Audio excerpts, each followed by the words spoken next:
determined by timed qualifying. Rather than the luck of a draw, all of the competing vehicles were painted in the international auto racing colours.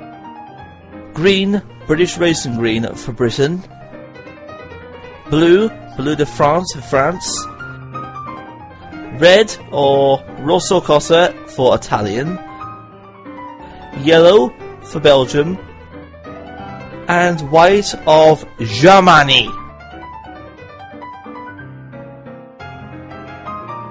We now have a short piece of film footage from the 1937 Grand Prix in Nürburgring, Nordschleife, Germany. With commentary in German.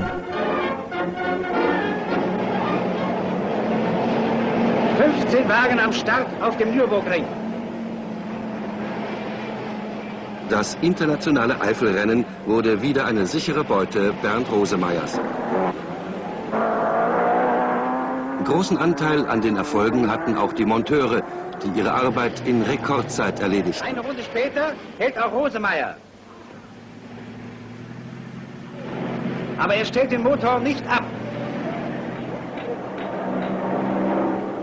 Nach 25 Sekunden weiter. Originalton Wochenschau.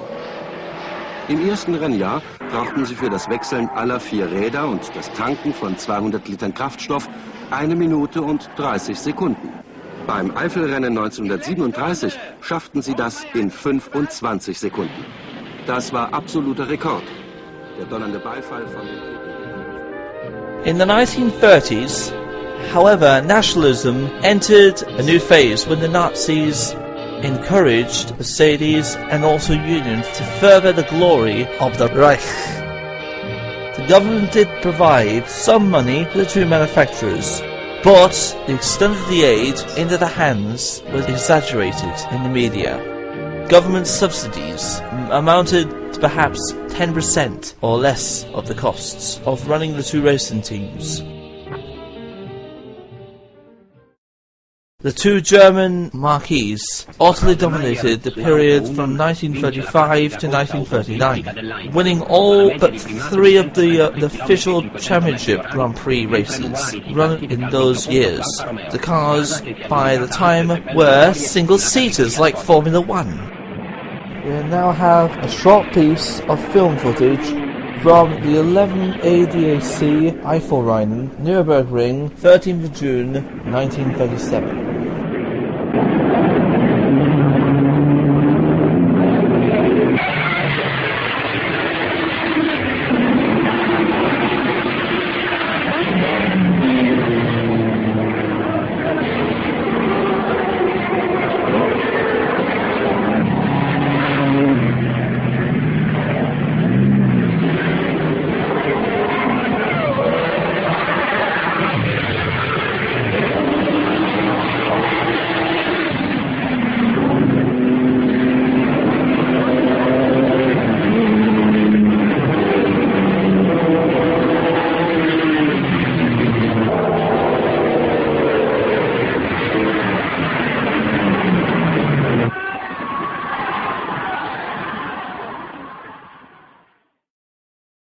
In 1934, the Germans stopped painting their cars.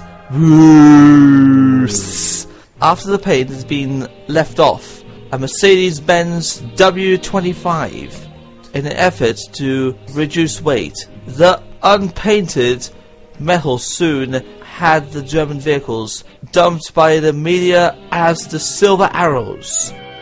Now we're introducing the Silver Arrows in action! Go, go, go! Through the second half of the 1930s, motor racing was dominated by 2 German teams, the Auto Union and Mercedes, known collectively as the Silver Arrows, and they were almost unstoppable in the effect of crushing all viable opposition. Grand Prix cars are few and far between. But in England, a few miles south of London, is an engineering works that specialises in rebuilding the few cars left. This D model is to the final specification for the 39 season, With roller bearing crank and two-stage supercharging, this 183 cubic engine developed 500 horsepower, which wasn't much less than the previous engines had produced, with twice the capacity. Just as a sideline, when the British engineers sent some of the cylinder head aluminum away for analysis as to what it was, the answer came back that it was of a quality currently used for garden furniture. How metallurgy has progressed.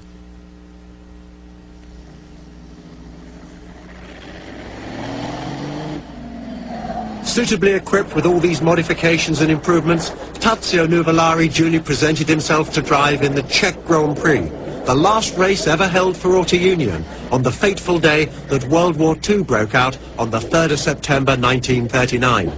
Nuvolari finished off with a win that day, but it would be 6 long years before Grand Prix cars would race again, and the Auto Union cars were long gone and took years to retrieve from their hiding holes in East Germany and Russia. The final video on this disc features a few of the final races just before the outbreak of war in 1939. There seems to be no video footage that can be found for the last race, which was the Belgrade Grand Prix on September the 3rd, 1939. But I have found some information about this race, which will follow the final video footage.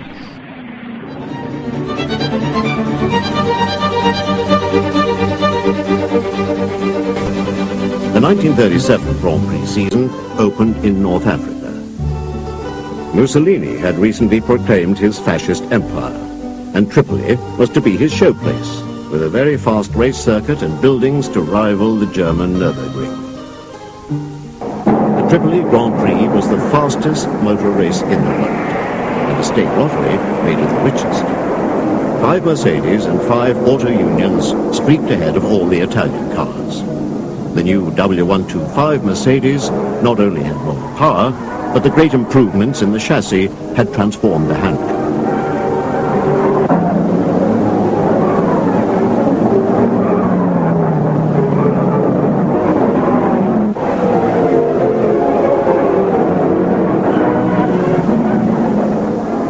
Kurzführer Adolf Huhnlein was there to see that the German cars defeated the Italians.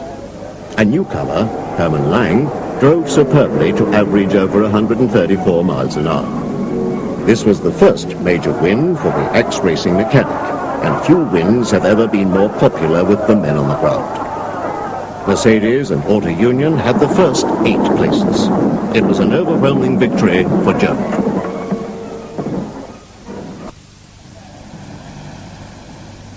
The new Mercedes did not appear again until early in May, when a team was shipped from Europe to North Africa for the Tripoli Grand Prix.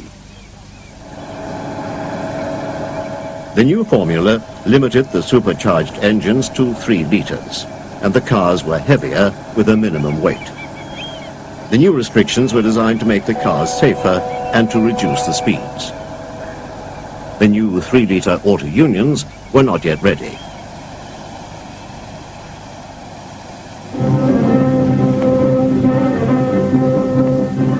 It was no small feat, shipping a Daimler-Benz racing team by boat, but no expense was spared. Hitler was out to establish his idea of closer relations with Mussolini, and the British Prime Minister had just completed a pact with Italy. Motor racing was becoming more and more political, and Tripoli was more important than ever as the showplace for the growing Italian empire.